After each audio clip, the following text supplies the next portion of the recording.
week 32, day 1. We're going to grade 9.3. So we're grading 9.3. And you guys did 7 through 16. Okay, so number 7 is 7 over 50, which is 14%. Okay, number 8 is 12 over 25, which is 48%, which you should have divided that. Number 9 is 21 over 25, which is 84%. Number 10 is 7 over 25, which is 28%. Number 11 is 17 over 50, which is 34%.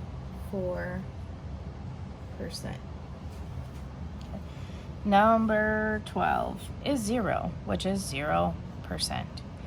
Number 13. What did they do wrong?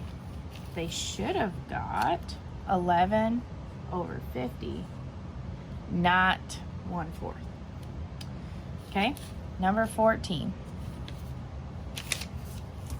which is 3 over 20, which is 15%.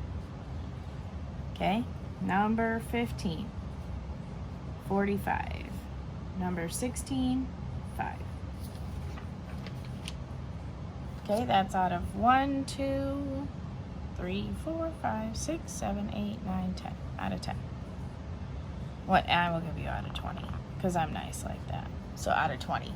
Okay. So moving on. I think we're on 9.4. So we're doing lesson 9.4.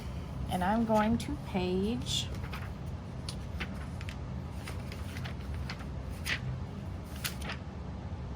406. Okay, 9.4 is independent and dependent events. Independent, occurs individually. So it's two events that are independent. If one occurs, the other event does not affect the likelihood of another event. Dependent ones are like two events that are dependent on each other. Does affect. Okay, so tell whether an event is independent or dependent. So independent means it won't affect another person or another thing. Dependent means that it will affect. So like, who's an independent in this group? Ton? Okay. If Ton eats a 2-pack candy bar, does it affect anyone else? No, because he's just getting 2 candy bars. If Philip and Justin are sharing the candy bar pack and Philip eats both candy bars, does it affect Justin? Yeah, well, because he's not going to get one now. So that means that Justin is dependent on Philip for not eating his candy bar. Okay, you flip. So now we're going to say independent or dependent. So number 1, we have 2 coins. Okay, we have heads, we have tails. You flip heads on one coins and tails on another coins. So does this coin affect that coin? No. So number 1 would be independent. Okay. Number 2, your teacher chooses one student to lead a group and then chooses another student to lead another group. The teacher cannot pick the same student to lead both groups, so there are fewer students to choose from. So let's say I have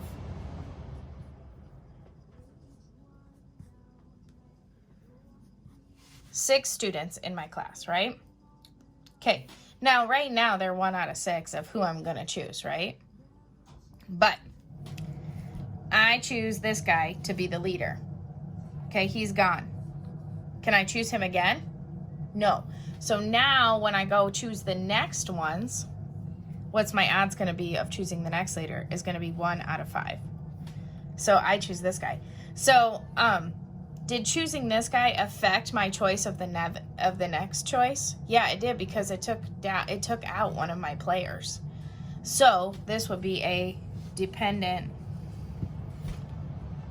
event because it changed my choices. By choosing one, it changed my choices. Okay. Dude, there's a hair on this eraser. It's bothering me. Okay. So tell whether an event is independent or dependent. You choose a blue marble from a bag and set it aside. Then you choose a green marble from a bag. So you have a bag of marbles, right? Whole bunch of different marbles in here. Okay? So you pick out one, it's blue. You go reach back in and you pick out another one, it's green. Is that dependent or not dependent? Well, since I'm choosing from all of them, once that one's gone, did it affect the rest of the bag? Yes. So this will be dependent because there's one less marble in the bag. Okay, number 2. You roll a 5 on a cube. So you have a cube. Okay? And so you roll a 5 and then you spin on a spinner a blue. Is that dependent or independent? I'm going to tell you right now, this cube has nothing to do with that spinner, so this is independent. They don't go together. Okay. Does that make sense? So, step 1, independent or dependent? You guys have to choose. Okay. So, probability of independent events. Okay, so this is where it does not affect anyone. Okay, you flip 2 quarters, so you have quarter 1, quarter 2. Okay, what's the probability of flipping 2 heads? So, step 1, you could get heads, right? They could both land on heads. This one could go heads, tails, or tails, tails, right? This one could go, or it could go tails, heads, right? So how many outcomes are there? How many outcomes are there? There are 4 outcomes. So what are the odds of hitting one of these? 1 out of 4. Okay, what are the odds of hitting 2 tails? This will be 1 out of 4 again. So is this independent or dependent? This will be independent because this flip does not affect this flip.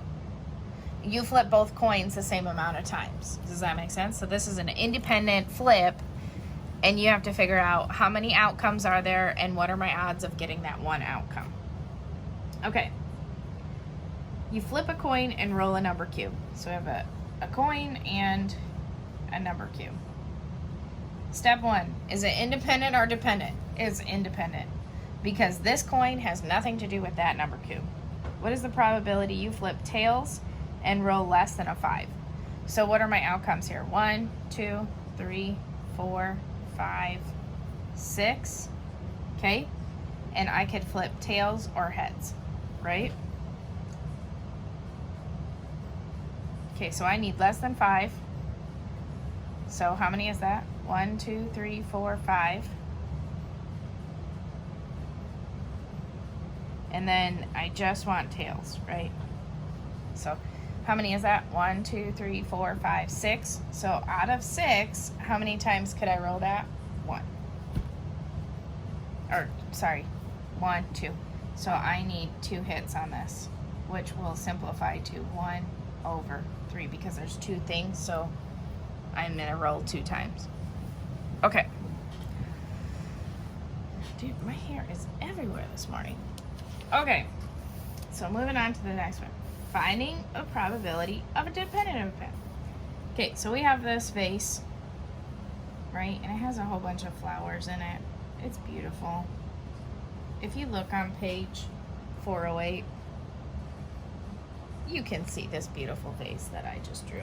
I know it looks just like it. Okay, so it says there are 7 purples, 9 yellows, and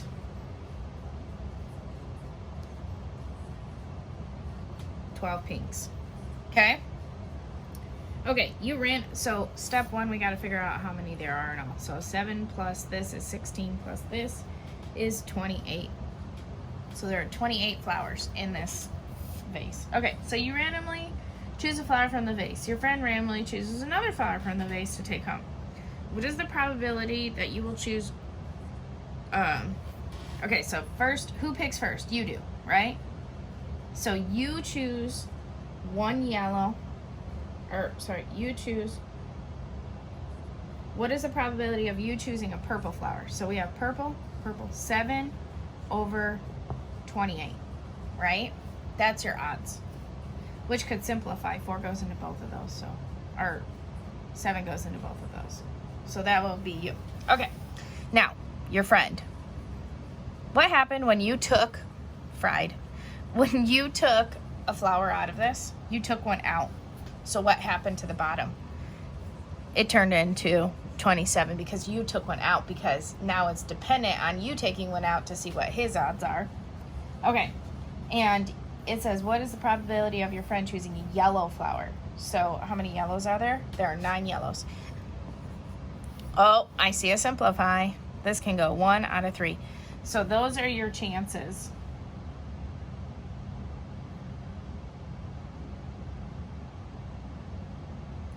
Okay, and then what is the probability of you and your friend choosing both a yellow? So what you do is you take this one, and you go 1/4 times 1/3, which is 1/12. And then you would divide. Okay, which is about that 0, 8, 96. So about 8%, because you have to move that over twice. Okay, so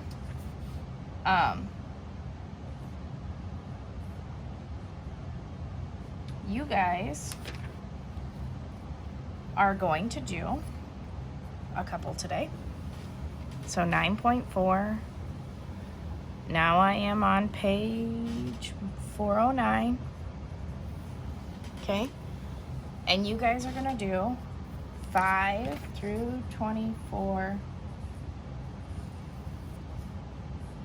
Not 24. Okay, you guys are gonna do 5 through 20. So 15 problems. Okay, see you tomorrow.